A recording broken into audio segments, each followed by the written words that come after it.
Bismillahirrahmanirrahim. Assalamualaikum warahmatullahi wabarakatuh. Perkenalkan, kami dari kelompok 4. Di sini kami akan membahas pemahaman kami terkait dengan lingkungan dan pengaruhnya terhadap pendidikan dalam perspektif hadis tarbawi dan ilmu pendidikan kontemporer. Jadi pada hadis pertama di situ dijelaskan bahwasannya mengenai konsep fitrah sebagai fondasi dasar.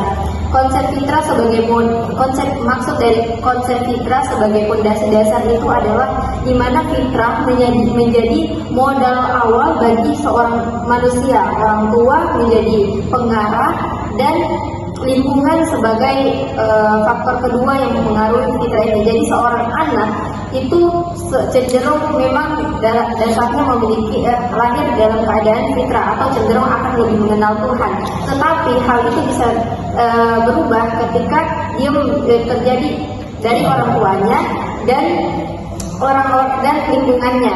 Di sini peran pendidikan sebagai faktor yang untuk tetap menjaga bagaimana fitrah ini agar terus bisa terjaga sesuai dengan awal dari fitrah ini tadi. Jadi peran pendidikan itu sebagai fondasi untuk fitrah tetap terjaga. Baik, selanjutnya sebelum itu kita harus tahu dulu dari definisi lingkungan dalam pendidikan.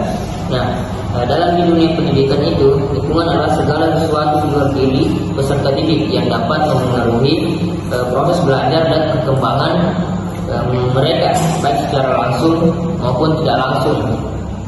Nah, lingkungan itu terbagi 3. Yang pertama, lingkungan keluarga. Nah, lingkungan keluarga yang utama bagi anak, keluarga membentuk dasar kepribadian, sikap, dan diri pada anak.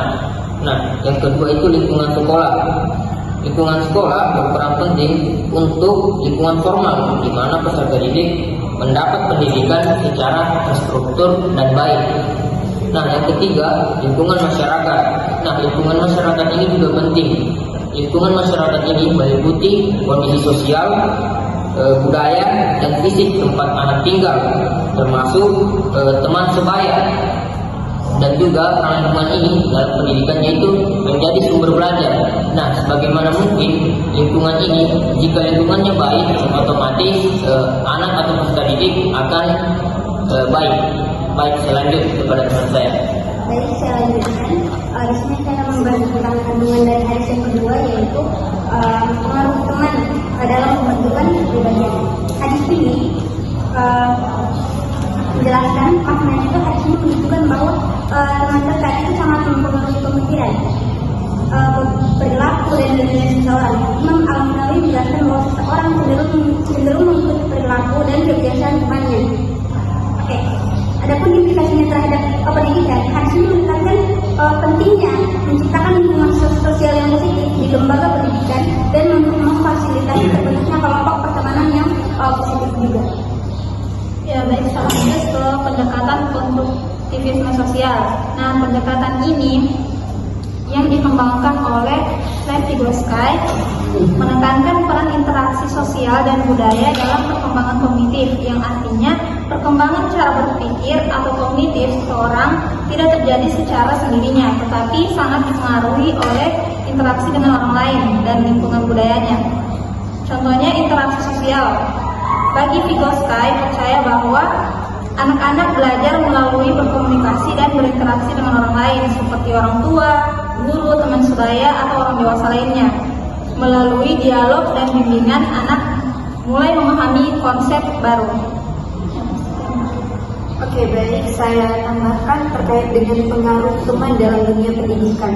Teman sangat berpengaruh dalam dunia pendidikan karena membentuk kepribadian dan cara hidup seseorang. Oleh karena itu, kita harus berhati-hati dan selektif dalam memilih lingkungan pertemanan. Dalam hadis ini, konsep din mencakup seluruh aspek kehidupan sehingga pengaruh teman meliputi lingkungan, pola pikir, etika, dan perilaku. Hal ini tadilah yang bisa membentuk seseorang. Jadi lingkungan pertemanan dalam dunia pendidikan itu sangat mempengaruhi untuk bagaimana seseorang itu bisa terbentuk. Selanjutnya ada pengaruh lingkungan terhadap pendidikan. Pengaruh lingkungan itu nyata. Jadi kita harus bisa bergaul dan bisa berteman dengan orang-orang yang istilahnya positif dalam dunia pendidikan, karena ketika kita berteman dengan orang-orang yang tidak bisa membawa kita ke dalam hal-hal yang positif, itu semua akan menyebabkan terjadinya pembentukan kepribadian diri kita yang tidak baik. Mungkin itu saja hasil pemaparan dari kami kalau selaku kelompok 4. Kami ini, wassalamualaikum warahmatullahi wabarakatuh.